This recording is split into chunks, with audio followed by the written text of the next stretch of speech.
Bienvenidos a Flash Histórico. Hoy la dignidad nacional se pone a prueba frente a la arrogancia del capital extranjero, y para entender la firmeza del presente, es necesario remover los escombros del pasado. En 1994, nos hicieron creer que México ya era parte del primer mundo.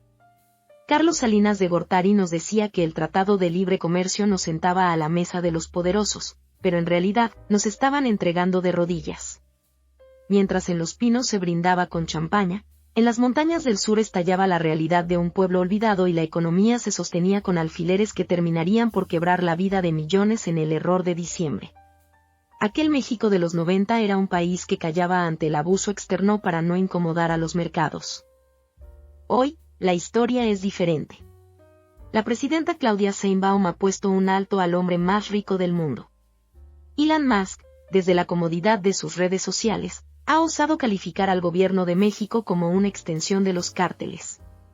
Lo hace porque no entiende, o no quiere entender, que este país ya no se gobierna con el manual de la violencia que impuso Felipe Calderón. Es irónico y doloroso recordar que, mientras Calderón lanzaba a las Fuerzas Armadas a una guerra fratricida en 2006, su mano derecha y superpolicía, Genaro García Luna, estaba sentado en la nómina del crimen organizado.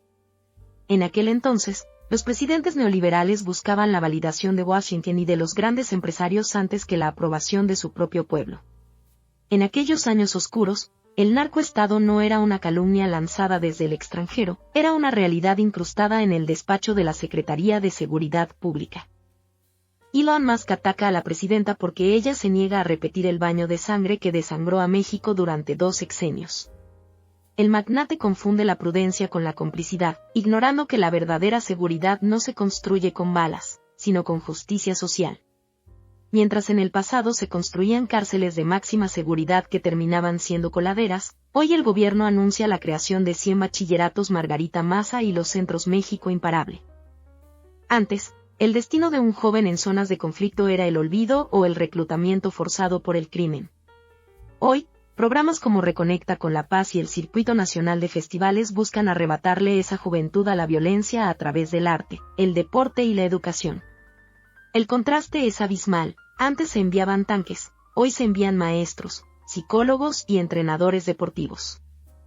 La posibilidad de una demanda legal contra Musk no es solo un asunto de abogados, es un acto de soberanía. En el pasado neoliberal, mandatarios como Vicente Fox o Peña Nieto agachaban la cabeza ante los insultos extranjeros con tal de mantener las inversiones.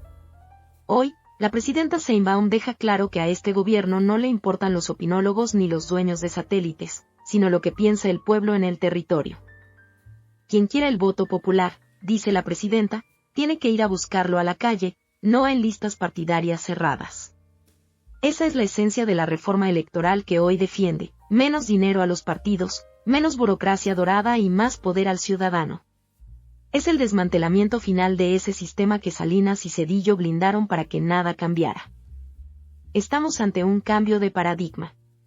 La caída de Nemesio Oseguera Cervantes, el Mencho, operada con inteligencia y sin el despliegue mediático de las capturas estrella de la era de García Luna, demuestra que la eficacia no necesita de la apología de la violencia.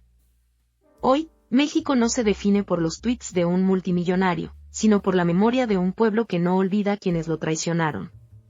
La historia está haciendo justicia. Mientras los arquitectos del pasado neoliberal enfrentan el juicio de la posteridad o de las cortes internacionales, México levanta la voz para decir que su soberanía no está en venta ni su nombre puede ser manchado por el capricho de un potentado. Antes nos gobernaba el miedo y la entrega, hoy nos guía la memoria y el orgullo de ser una nación que, por fin, se pertenece a sí misma.